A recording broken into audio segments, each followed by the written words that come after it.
Welcome to Rebecca Sounds Reveille. Oh, have I got a show that is going to grab your attention? In fact, the guest today is a short form content creator on TikTok. And we've talked about TikTok before and how massive this is. In fact, I know a lot of you might have been, I don't know, a little bit skeptical over the last year or so with some of the controversy around it, but it's bigger and bursting out better than before. The guest today has been recognized for posting a variety of lip sync performances and skits, and she has amassed over 1.3 million fans on this platform alone. Well, we'll talk to her about some of the other platforms she's on, but we really want to talk about this today because she debuted her performances on TikTok starting in March of about 2019. And she is known for some of her sets to Cardi B, Megan Thee Stallion's, WAP. We'll go into that a little bit later, but the oldest archived video that she has made was captioned, "We had to cut my hair so I could become famous." And I want to hear about that because I'll tell you what, a lot of girls, women, we don't want to cut our hair. And so that's kind of a pretty big sacrifice. But she's also made a parody about staying up all night and playing Nintendo DS. There's so much more. In fact, that particular video, you're not going to believe this, went viral with over 2 million views. TikTok's big. It's really big, and she is a superstar there, and we are going to just find out so much more. But in addition to doing this, she's got some upcoming adventures. In fact, one of the ventures that she's got is going to be working with film creator and director Steven Sticks Josie. You may know him. He's been on the show before, and this will be with 2 of his upcoming films, Untold and Regiment. So I'd like to welcome to the show Nicole Rohrer. Welcome. Hi. Hi, we are absolutely delighted because everything that's been going on over the last year or so with the controversy with TikTok has really, Yeah.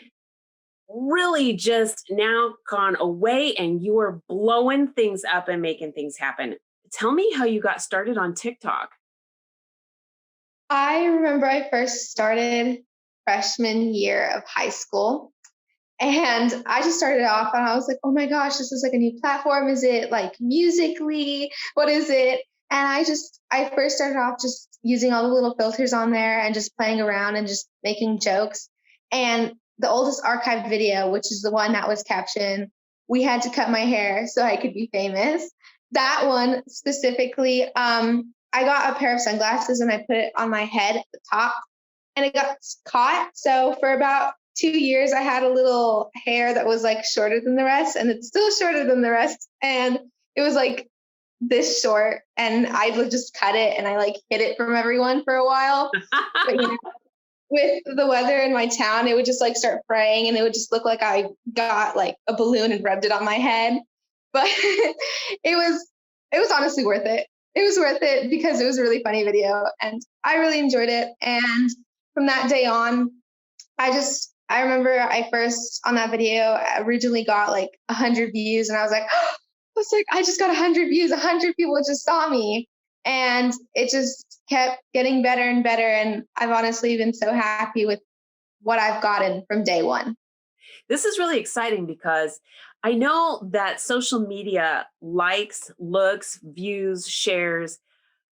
eh, Originally, it was kind of nice to feel them and see them and things happening. But our society has gotten to a point now where this is important because it's really showing a major amount of interest in what's going on in your world. And yours has developed just so significantly. So it's got to be amazing to see, like you said, I mean, you're really happy with where it's at. But I mean, if you look back and you go, okay, I had 100 views, and now you're looking at, well, I had over 2 million views for this one video alone. That's got to be extraordinary in grasping everything that you're doing and the feelings all associated with that. That's pretty neat.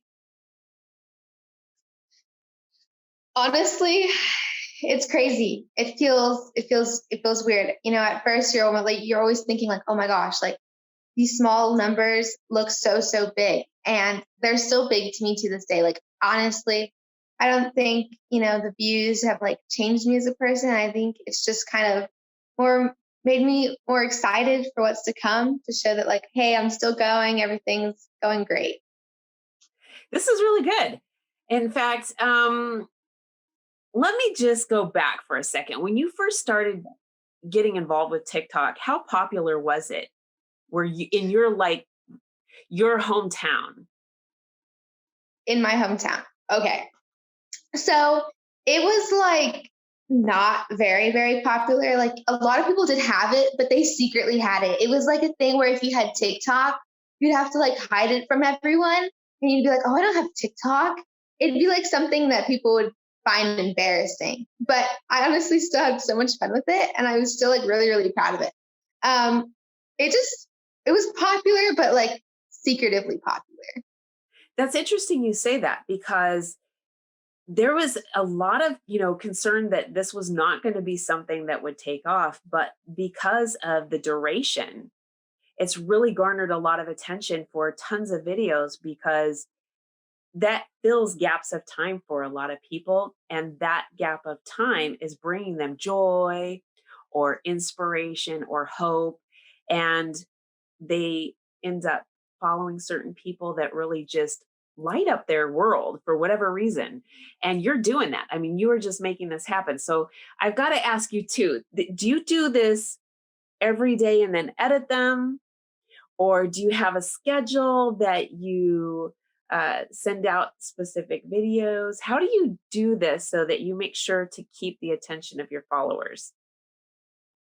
To begin with, I started off with a schedule like where I would post exactly at a rent, like at a specific time. And it was a really weird time. For about, I think, 6 months when I first started, I would post at 7:12 p.m. exactly. And I would like have to make the video like prior and then post it. And it was pretty stressful. I remember I'd be like running across the house trying to get things done and get the things I needed for it. And then after a while, I realized it didn't really matter the time. It was kind of when the idea came to me and when I really, really felt inspired to make a video. And then I started making it like that and kept it in about a 3 hour post range. I Okay. usually post from like 6 p.m. to 9 p.m. my time. So, What's very interesting about the way you started that and gaining followers is a technique that people in leadership positions use to make sure that you have engagement. So even though under a lot of social media management right now, they say, okay, post on this particular platform between 2 and 4, or this particular platform between whatever. It's really interesting in leadership positions. They say if you want someone to be somewhere, especially if it's something that you're hosting or you're giving, or for your example, in your example, releasing or broadcasting is what you just did. You put it at this obscure time and people are going to remember that. Well, 7:12, 7:12. I have to do it. Oh, I've got to go see Nicole at 7:12. And they show up.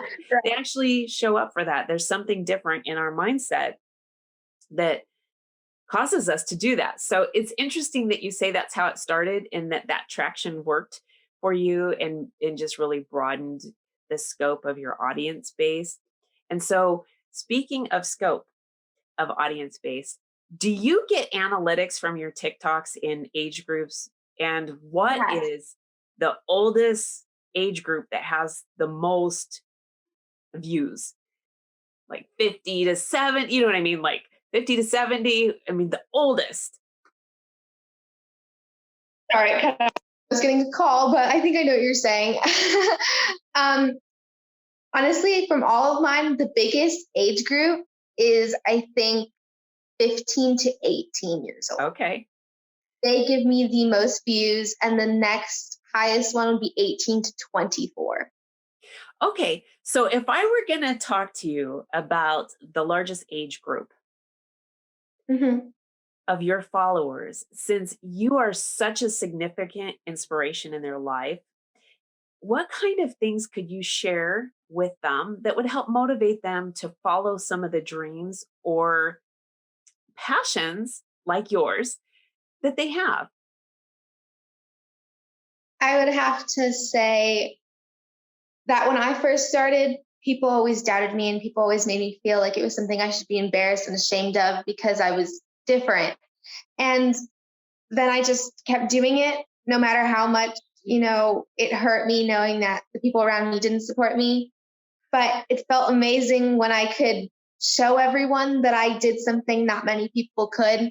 And even if it is something very common and something that you love, I think you should do it because, you know, in life we have to do what makes us happy because why have a job that we don't love when we can have a job that we do love and it doesn't feel like a job? It feels like you're having fun all the time. I love that. I could not have said this better myself because we find ourselves doing so many things to please other people and we don't Yes. end up getting the joy and having fun with what we're doing. And we spend a lot of wasted time in that respect. And if I were to go back and share this with somebody in those age group, they might not be able to relate as much as they can with you. And you said something that I think really needs to be taken to heart here for those that are in the age group that you just shared. And I let me just say why. That is a hard time frame to get through in life because there's so many peer pressures, there's so many peer judgments, there's so much bullying and shaming going on, and it really stops us from being everything that we can be. But we have to follow what you just said. I'm going to do this anyway. And the one thing to find out is who your real support system is and who isn't, and then start sticking with those who are. So I love that you are doing this. Do you know how many videos you have done total? I mean, do you keep track of them or no? I don't, but I think I have over 400 and then I've deleted a few, but Okay. I definitely know I have a lot. Do you have a favorite one that you've done? I this is yes, I do. I actually do, and I love it. it's pretty it's decently old too. It was my first technically viral video. It got 2 million likes, 2 million likes alone. And it was talking about how it was actually an experience I experienced. And I get really anxious in like social settings a lot of the times. And this is a time when I went over to my friend's house and I was telling her, I was like, I'm a little hungry. And instead of, saying like to her mom, like, oh, we're both hungry, she's like, my friend's hungry. Can you feed her? And people thought that was really funny. They all kind of related to it in some sort of view. And it was in a bathtub. I think that's the biggest aspect of all my videos is I make every single one of my videos in my bathroom. And that one was specifically made in a bathtub. Like nothing was in the bathtub. Like it just had a bunch of pillows and blankets. And people in the comments were like, why is she using a bathtub as her bed? And it really kind of got a lot of attention. And people just saw it as like something to like really look at. And I thought it was really funny. And I view that as, something that really, kind of helped me get to where I am because without that bathtub, I probably wouldn't have gotten as many views because it was just something odd, something strange that no one really has done. Yeah, that's pretty creative. How did you come up with that idea? I originally started my videos in my room and I just didn't like the lighting. And I remember going into my bathroom one day and I was like looking around and I was like, this is some pretty good lighting. Like, and then I just set my phone up and I was like, okay, I love this. And I tried it out and it just boosted. Like all my videos started boosting because of my location. And I just decided, hey, every place I will ever go will have a bathroom. This is perfect. Like there's like, it's just a setting and it'll keep my brand going. Yeah, you have to do that. We all have some kind of a signature or a trademark in some way or another. And when you know it, you keep it because people, I don't know, it just works. It does work. You also had another viral video about Nintendo DS. Yes. That was another one of my more viral videos. It was absolutely It's definitely in my top favorites. That one was talking about how when I was like 7, 8 years old, I would always get my Nintendo DS, which I still have to this day. Um, and I would sneak it and I would put it under my pillow or inside my pillowcase so that when my parents would tell me goodnight, I would be able to like play on it. But they'd always come in and check on me because they think like, oh, maybe she's doing something because she's being a little loud in there, and they could also hear the little beeping noises of the DS. My little brain didn't think that. And I would just think I was sneaky and just put it back under my pillow and like fall asleep in any position that I can think of. But it was just a video on that, an event that I would do like every once in a while when I was little. Did you think that that one in particular would just shoot off to over 2 million views? Honestly, no, I thought it was only me who did that. And the comments, like everyone was commenting, like, I thought I was the only one that did that. And it was just really nice to see that some people thought they were, being clever when they were 7, just like I was. I mean, it was a cute experience to share. It's really refreshing when you get remarks and comments that support things that maybe you had questioned about or just really want more knowledge and support in a certain area. And it really is refreshing to hear that and that you are embracing it like you do. Now, let's talk too about parodies. You do parodies, and you're pretty right on the money. How many takes is it for you to do some of them? I usually get most of them in like 2 or 3 takes, but if it's a rough day, it can take up to like 30 takes. Really? Yes. Okay. I'm Okay. very picky. I'm very picky with the videos I put out for the fact I just want people to really understand what I'm trying to portray emotion wise. And I want to make sure everyone kind of understands. And, sometimes it's like that hair was in the wrong place and it's just, got to redo it. And it's just, And you know it when you see it because yeah, you'll do it, you review it, and then you're like, okay, that's it. That's exactly what I'm yeah, trying to convey there, and I'm seeing it. That's a really interesting point to make, especially for those who are in the entertainment industry, because oftentimes when, let's say, we go to an audition or we have been given a part, we memorize it, we think we're conveying things a certain way, and the director, um, they'll say, okay, let's do this again. We don't see how we're coming across, whereas you actually get to see and go, that is exactly what I am trying to send out. That's mhm. the message I want to give in my looks, in my vocals, in well, the vocals is if you're lip syncing, it's different. But everything's got to be just so perfect in everything that you do. And so if you are highly critical of yourself, and many of us are, even though sometimes we don't even think we are, that can really be a daunting task to sit there and go through like 30 takes and go, okay, this is the one Yeah, I want to use.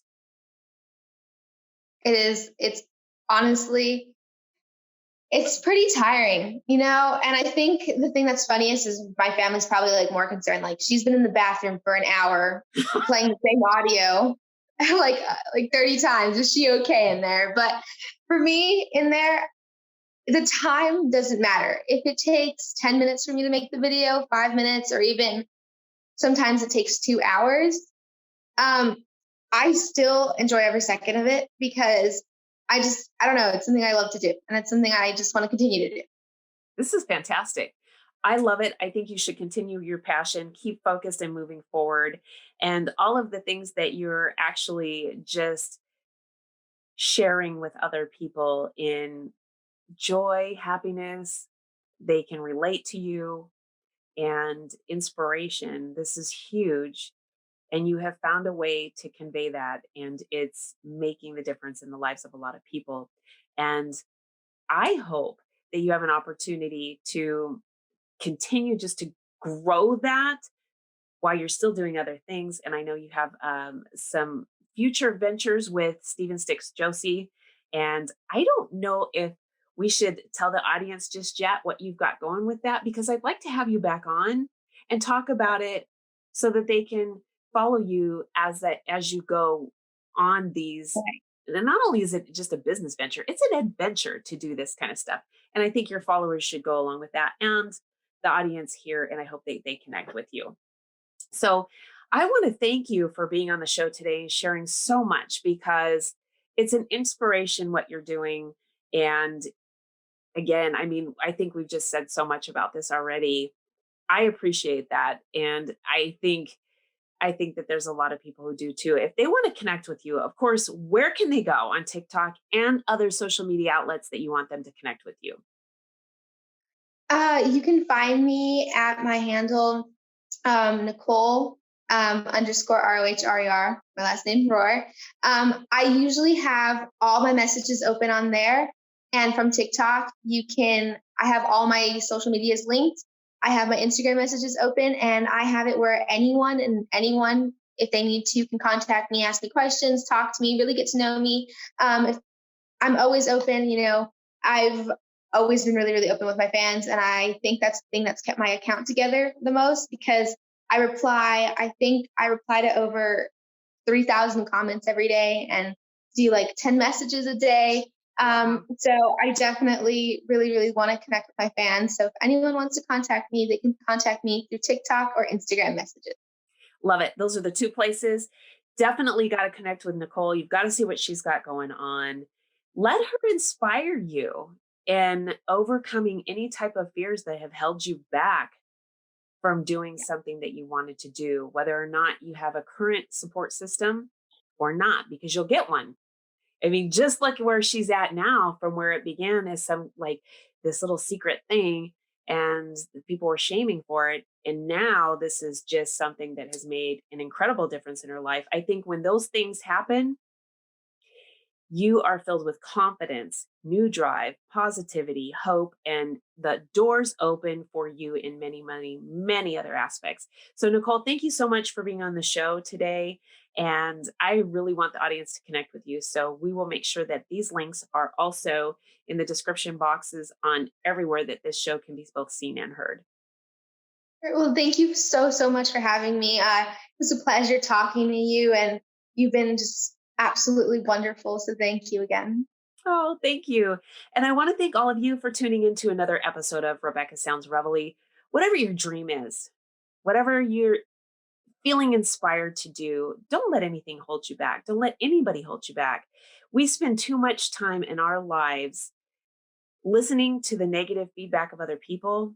Some are just envious, and those things will keep us being held back. Don't let that happen. Surround yourself with people who are going to be positive influences. Continue to connect with people who want to help inspire you also. And you know how to do that with Nicole. So, not only do we want you to connect, we want you to make sure that your friends and family, everybody on social media does, all those that you know and those you don't. So get the information out there. Thanks for tuning in.